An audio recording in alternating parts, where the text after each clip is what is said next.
The new Star Wars movie is here, and it's packed with tons of Easter eggs, references, trivia, and cameos. Here are the 10 coolest things we found in Star Wars: The Force Awakens. On the Millennium Falcon, there's a few throwbacks to A New Hope. Rey and Finn hide inside the same hidden compartments utilized when the ship was captured by the Death Star. Finn accidentally turns on the Jadaric table, or holochess table, that we saw Chewbacca use to play against R2-D2. And Finn picks up and tosses aside the same remote training ball that Obi-Wan used to give Luke his first lightsaber lesson. You've taken your first step into a larger world. Speaking of Obi-Wan, we learned that Kylo Ren's real name is Ben Solo. Ben is the alias Obi-Wan Kenobi used in A New Hope, so while it was never explicitly said, we're assuming that's where his name came from. I beg your pardon, sir, but do you know what he's talking about? Well, I don't know anyone named Obi-Wan, but old Ben lives out beyond the Dune Sea. He's kind of a strange old hermit. It's a Star Wars movie tradition for someone to say, "I've got a bad feeling about this," and this time it was Han Solo, who also said it in A New Hope and Return of the Jedi. I got a bad feeling about this. There are numerous flags hanging outside Maz Kanata's palace, many of which are pod racing flags glimpsed in The Phantom Menace. Yes, they really did reference that movie. But what's most notable is that two flags bear the same Mandalorian symbols on Boba Fett's armor, the Mythosaur skull and the Clan Fett wheat insignia. This doesn't mean he's alive, but we can dream, right? Rey has a doll in her hideout on Jakku that has orange and white clothing, the same color as the X-Wing pilot uniform. What does this mean? Well, it certainly adds to the theory that her father is a famous X-Wing pilot named Luke Skywalker.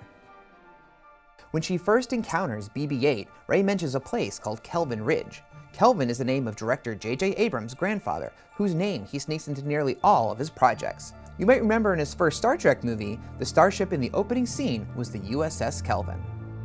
The First Order operates out of Star Killer Base. This is a nod to Luke's original last name in the first draft of A New Hope. Luke Starkiller. Not the name you'd expect for a hero, but it has a ring to it. When Rey has her Force vision after touching the lightsaber, if you listen closely, you'll hear some of Yoda and Obi-Wan's most famous lines about the Force. Its energy surrounds us and binds us. Luminous beings are we, not this crude matter. Comedians Bill Hader and Ben Schwartz were revealed to be the vocal consultants for BB-8, and apparently they produced his voice by playing around with a sound effects app on an iPad. As far as cameos go, there are a ton of familiar faces in this movie.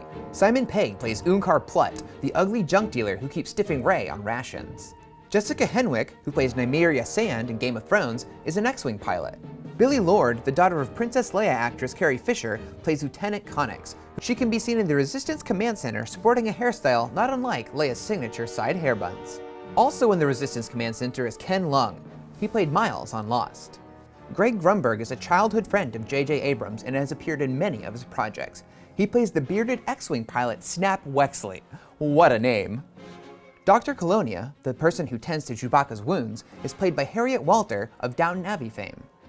Both Yuyun Ruin and Iko Uwai from the Raid movies are among the Kanju Club gang that are after Han Solo. You know that song that plays when entering Maz Kanata's castle? That's sung by Hamilton star Lin-Manuel Miranda and J.J. Abrams himself. Thomas Brody Sangster, who plays Jojen Reed in Game of Thrones, is the First Order officer. Also, several people whose faces we never see were stormtroopers. Composer Michael Giacchino often scores J.J. Abrams' projects.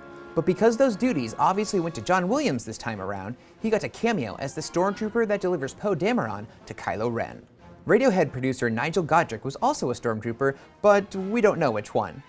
This last guy is tricky, because even though both the actor and J.J. Abrams deny it, reports say that James Bond actor Daniel Craig played the stormtrooper that got mind-tricked by Rey.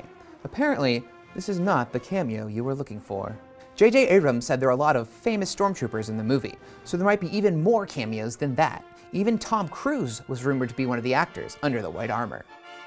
Those are all the coolest things we found in Star Wars: The Force Awakens. For more from that galaxy far, far away, keep it here on IGN.